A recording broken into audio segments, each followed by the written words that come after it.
வணக்கம். இன்றைக்கி நான் எடுத்துக்கிட்டு இருக்க கண்டென்ட், ஆட்சி மாறினாலும் காட்சி மாறவில்லை.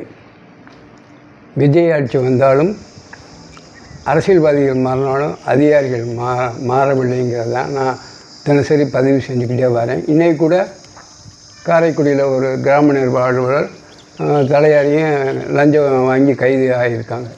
இந்த லஞ்ச ஒழிப்புத்துறை பணியாற்றுகிற கிராம நிர்வாக அலுவலர்களை கைது செய்கிறாங்க. ஆனால் தாலுகா ஆஃபீஸுக்கோ பத்திர ஆஃபீஸுக்கோ வரக்கூடிய புரோக்கர்களை கைது செய்ய மாட்டேங்கிறாங்க. அந்த புரோக்கர்கள் இருக்கிறனால தான் லஞ்சம் வாங்க துணிகிறாங்க. ஏதோ ஒரு புரோக்கர் மூலம் தான் அதெல்லாம் பேசுகிறாங்க.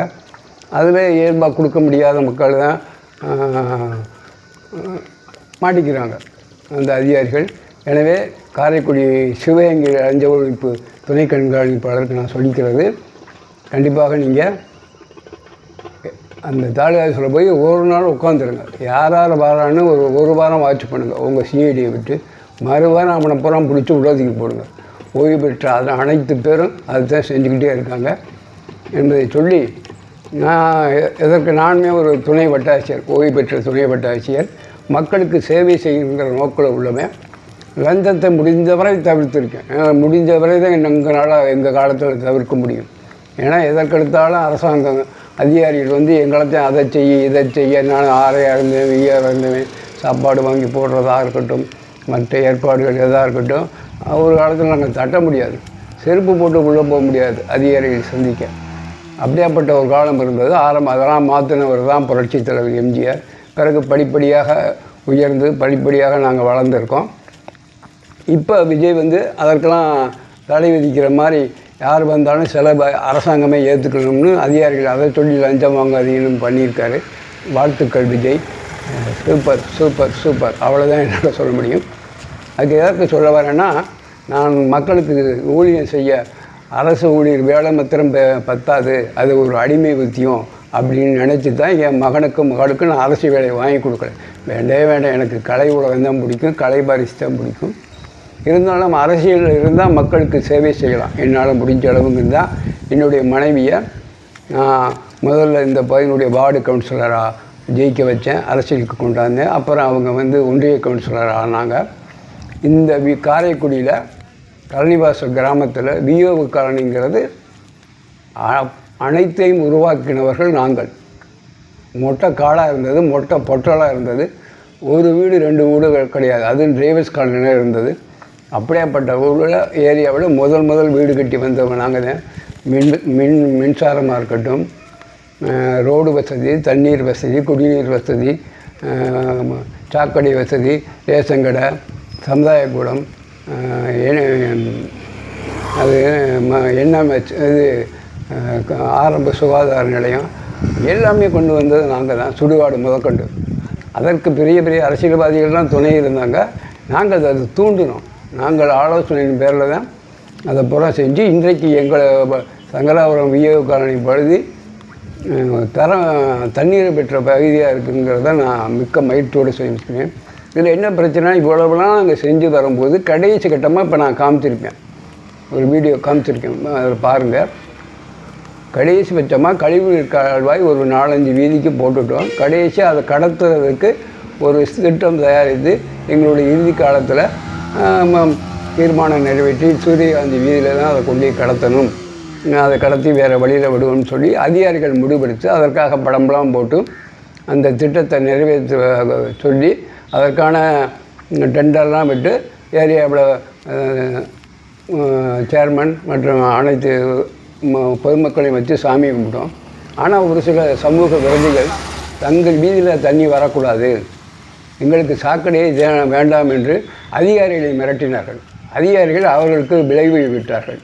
எனவே அந்த சாக்கடையை வேறு பகுதியில் கட்டுறோம்னு சொல்லி கட்ட முடிவெடுத்தார்கள். ஆனால் அது ஊரணிக்கு தண்ணீர் வரக்கூடிய வரத்துக்கால், அதில் மாற்றி விட்டு அது போகட்டும், அது அப்படியே ரோட்டுக்கு போயிடும்னு சொன்னாங்க. அது போகவே போகாது. எனக்கு தெரியாதா, ஆரம்பத்தில் முதல் குடிமகன் இந்த பகுதியில். ஏறு முகத்தில் எப்படி இறங்கு முக தண்ணி போகவே போகாது. அதற்கு எவ்வளவோ சொன்னாங்க. அதன் பேரில் தான் கடைசியாக நான் மதுரை ஹைகோர்ட்டில் அரசாங்க மாவட்ட ஆட்சியர், அந்த முனிசிபல் கார்ப்பரேஷன் கமிஷனர் மற்றும் பிடிஓ மேலே வழக்கு தொடுத்தேன். WP 7847 2026 வழக்கு தொடுத்தேன். அந்த வழக்கு ட்ரையலுக்கு வந்தோன்னே உடனடியாக இந்த பாலத்தை வேகமாக, இந்த புதிய கால்வாயை வேகமாக கட்டிட்டோம்னு சொல்லி போர்டும் வச்சுட்டு அங்கே கொண்டு வந்து அரசாங்கத்தை அரசு வக்கீல் மூலம் ஏமாற்றினாங்க. நாங்கள் போட்ட ஸ்கீமை கட்டிட்டோம்னு. அதன் மேலே நான் மறுபடியும் அப்பீல் போக போகிறேன். அது எப்படி போட்ட ஸ்கீமு நீங்கள் சூரியகாந்தி வீதியில் போகணும். இப்போ நான் உங்களுக்கு வீடியோ போட்டிருக்கேன் பாருங்கள். அப்படியே சாக்கடை தண்ணி நிற்கிது. ஊரணிக்கு மழை நீர் தான் வருதே தவிர கழிவு நீர் எங்கேயும் போகலை. அது மாதிரி ஒரு இடத்துல காமிச்ச ஒரு 8 லட்ச ரூபாயில் ஒரு வேலை வேறு நிற்கிது. அது 22, 23 பார்த்த வேலை தெய்வம் நடந்து இருக்கிற அதுலேயும் பாதி நிற்கிது. இது அரசியல்வாதிகள் தலையிடான்னு தெரியல. நான் எந்த அரசியல்வாதியும் குற்றம் சொல்ல விரும்பலை. இது பூராமே அதிகாரிகள் செய்கிறது. அது மாதிரி இப்போ இந்த புதுசாக ஒரு ரோடு போட்டிருக்காங்க. இப்போ தேர்தலுக்கு முன்னாடி முன்னாள் சட்டமன்ற உறுப்பினர் நிதியில் போட்டிருப்பாங்க போல இருக்குது. அதுக்காக ரோடெல்லாம் பேத்து போட்டாங்க. அப்புறம் நான் வந்து இதே சமூக வலைதளத்தில் பேசியிருந்தேன், மனுலாம் கொடுத்துருந்தேன், முதல்வர் கொடுத்தேன். அந்த போட்டு பார்த்துட்டு எலெக்ஷன் சொன்னாங்க. அப்புறம் எலெக்ஷன் முடிஞ்சு இந்த கமிஷன்லாம் சரியாக பகிர்ந்துக்க முடியல போல இருக்குது. அதனால் போடணும்னு சொல்லி இப்போ போட்டாங்கன்னா, இப்போ தான் நான் அறிகிறேன், நாங்கள் ஏற்கனவே போட்ட சாலை இது போட்டு 2 வருஷம் ஆகலை. அந்த சாலையை வேணும்னே உடச்சி குறிப்பாக எங்கள் வீட்டிலேருந்து ஒரு 20 மீட்டர் தள்ளி தான் அந்த சாலையை போட்டிருக்காங்க. அப்படின்னா ஏதோ அதிகாரி வந்து இவங்க வந்து சாக்கடை நம்ம மேலே கேஸ் போட்டாங்க, அதனால் இவங்க வீட்டுக்கு முன்னாடி போகும்னா, அந்த வீட்டுக்கு முன்னாடி நாங்கள் எனக்கு நடக்கிற பழக்கம் இல்லை, வாக்கிங் பழக்கம் இல்லை. நான் கார் வச்சுருக்கேன், வண்டி வச்சுருக்கேன். ஆனால் ஏகப்பட்ட மக்கள் அந்த ரோட்டை பயன்படுத்துகிறாங்க. விடிகாலம் வந்துட்டு பார்த்தீங்கன்னா சென்னை மெரினா பீச்சை விட இருக்கும். அப்போ நடைபாதையில் போகிறவங்களுக்கு இந்த இடத்துல மற்ற ரோடு போடுவீங்க, இங்கே எதற்காக இதை பாய்காட் பண்ணியிருக்கீங்க அதிகாரிகளே? எனவே உங்களை சும்மா விட மாட்டேன். அது மாதிரி மண்ணை போட்டு அந்த பயன்பாட்டுக்கு இல்லாத சாக்கடை மிச்சம் 40 மீட்டர் கட்ட வேண்டிய இதை இன்னும் கட்டலை. ஒரு ஒப்பந்தக்காரர் அதையும் இன்னும் வருஷக்கணக்கில் தாமதப்படுத்தியிருக்காரு. அதையும் ஒருத்தர் தன்னிச்சையாக மூடியிருக்காரு. யாரையும் கேட்கல. நாங்கள் கட்டின சாக்கடையை ஒரு தனிப்பட்ட குடியிருப்பாளர் வந்து வேகமாக மூடியிருக்காரு. ஏதோ இவர் தான் இந்த ஊருக்கு தான் அவர் புரோக்கராக இருக்கலாம். ஆனால் எங்கள் ஏரியாவுக்கு அவர் எந்த இதுவுமே இல்லை. அவர் மூடியிருக்காரு. அவர் மேலே மக்கள்லாம் சேர்ந்து மனு கொடுத்துருக்காங்க. வந்து கமிஷனர் பார்த்தாரு. என்ன நடவடிக்கை எடுத்தாருன்னு தெரியல. கண்டிப்பாக நடவடிக்கை எடுக்கணும். அரசாங்க பொது சொத்தை சேதம் விளைவித்து அவர் மேலே டெப்ரிமேஷன் போட்டு அவர் மேலே நீங்கள் தக்க நடவடிக்கை எடுக்கணும்னு இதன் மூலம் கேட்டுக்கிறேன். கண்டிப்பாக திருப்பி சொன்னேன். லஞ்ச ஒழிப்புத்துறை இந்த சம்பந்தப்பட்ட சாக்கடை யூனியனுடைய அனைத்து அதிகாரிகள், அன்றைக்கு இருந்த அதிகாரிகள், இன்றைக்கு இருக்கக்கூடிய அதிகாரிகள் இப்படி தப்பான காரியங்கள் செய்கிறாங்கிறத கண்டிப்பாக நீங்கள் ஆய்வு செய்து அவர்கள் மீது வழக்கு தொடுக்க வேண்டும். அதற்கு என்னென்ன ஆதாரங்கள் வேண்டுமோ அதை நான் தயாராக இருக்கிறேன். நான் ஹைகோர்ட்டை ஏமாற்றி ஒரு தப்பான அபிடவிட் போட்ட அரசு வழக்கறிஞர் மேலேயும் டெப்ரிமேஷன் போட போகிறேன் என்பதை தெரிவித்து, இல்லை அதையும் மீறி நீங்கள் கோர்ட்டு தானே நினச்சிங்கன்னா கண்டிப்பாக முதல்வர் விஜய் கவனத்துக்கு நேரடியாக கொண்டு சென்று உங்கள் மீது தக்க நடவடிக்கை எடுக்க இந்த புதுமை மகேந்திரா சமூக ஆர்வலர் தயங்கவே மாட்டேன். நன்றி, வணக்கம்.